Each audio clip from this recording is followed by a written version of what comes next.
একদিকে যখন দফায় দফায় অগ্নিগর্ভ পরিস্থিতি সন্দেশখালীতে, তখনই শীর্ষ নেতৃত্বের সঙ্গে দেখা করতে দিল্লি গেলেন বিরোধী দলনেতা শুভেন্দু অধিকারী এবং বিমানবন্দরে তিনি বিস্ফোরক ইঙ্গিত করলেন। তিনি বলছেন নন্দীগ্রাম হতে চলেছে সন্দেশখালী। দেখুন কি বলেছেন তিনি। বশ্যতা বিরোধী সংগ্রাম, এখানে নন্দীগ্রামে যেগুলো ছিল সবগুলোই আছে। ওখানে ল্যান্ড অ্যাকুইজিশন দিয়ে শুরু হয়েছিল। এখানে নারীদের উপর, মায়েদের উপর অত্যাচারের বিরুদ্ধে মানুষ প্রথম সংগ্রাম করেছে, কিন্তু বাকি ল্যান্ড গ্রেবিং অলসো এই বিগ ইস্যু।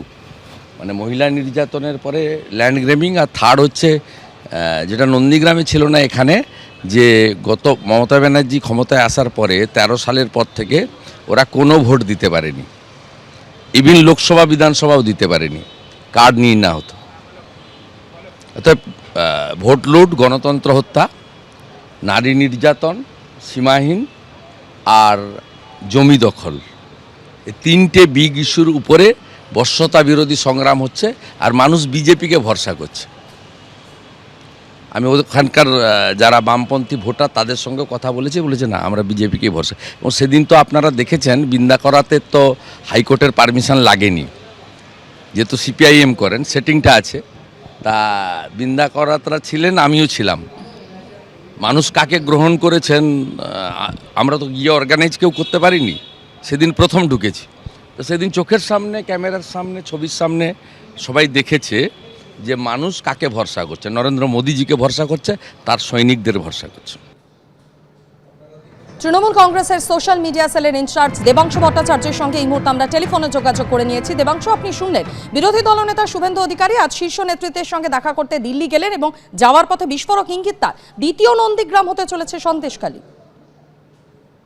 দেখুন, নন্দীগ্রামে সরকার বা প্রশাসন গুলি চালিয়েছিল, যে কারণে নন্দীগ্রামের মতো ঘটনা আরো বেশি মানুষের কাছে পৌঁছে গিয়েছিল এবং সাধারণ মানুষ নন্দীগ্রামকে কেন্দ্র করে সিপিএম কে ত্যাগ করতে শুরু করেছিল। আমাদের সরকার কোথাও ট্রিগার হ্যাপি পুলিশ নয়। আমাদের সরকার কোথাও গুলি চালানো সাধারণ মানুষের উপর এই তত্ত্বে বিশ্বাস করে না, বরং এই নীতির বিরুদ্ধে দাঁড়িয়েই আমাদের দলের সংগ্রামের মধ্যে দিয়ে ক্ষমতায় আসা। ফলে নন্দীগ্রাম আর সন্দেশখালী কখনোই এক নয়।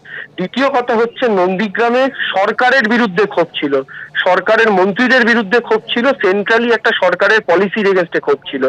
এখানে ক্ষোভটা 2-1 মানুষের বিরুদ্ধে ব্যক্তিগতভাবে যদি আমি ধরেও নিই অ্যাজ হোল, সেক্ষেত্রে যাদের বিরুদ্ধে ক্ষোভ 3 জন মানুষ যদি আমি ধরে নিই, তাদের মধ্যে অলরেডি 2 জন মানুষ অ্যারেস্টেড হয়ে যাচ্ছেন, আরেকজন মানুষকে সবাই সম্মিলিতভাবে খোঁজ করছে, বিজেপি নেতারা বলছেন বিদেশে আছে। তৃতীয় কথা হচ্ছে, শুভেন্দু অধিকারী নিজে সন্দেশখালী যেদিন গেছিলেন, বেছে বেছে বিজেপি লিড থাকা গ্রামেই গিয়েছেন। আমি শুধু একটা কথা বললি, নন্দীগ্রাম কিন্তু শেষ সময় পর্যন্ত, নন্দীগ্রামের ঘটনা ঘটার আগে পর্যন্ত নন্দীগ্রাম কিন্তু সিপিএম এর ওখানে দুর্ভেদ্য সংগঠন ছিল। কিন্তু 2011, 2014, 2016, 2021, এমনকি 2019 এই কোন নির্বাচনে ওই নির্দিষ্ট দুটো পঞ্চায়েতে তৃণমূল কংগ্রেস কখনোই লিড পায়নি।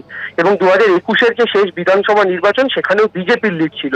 শুভেন্দু বাবু বেছে বেছে ওই গ্রামগুলোতেই ঢুকেছেন। ফলে স্বাভাবিকভাবে 21-এ প্রবল মমতা হাওয়া, যেখানে আমরা গোটা রাজ্য জিতেছি, সেখানেও যখন যে বুথগুলোতে বিজেপি জিতেছিল সেইগুলো স্বাভাবিকভাবেই বিজেপি স্ট্রং এলাকা, সেখানে শুভেন্দু বাবু গেলে তাকে দেখে লোকে ফুল ছুটবে, এটা খুব ন্যাচারাল ব্যাপার।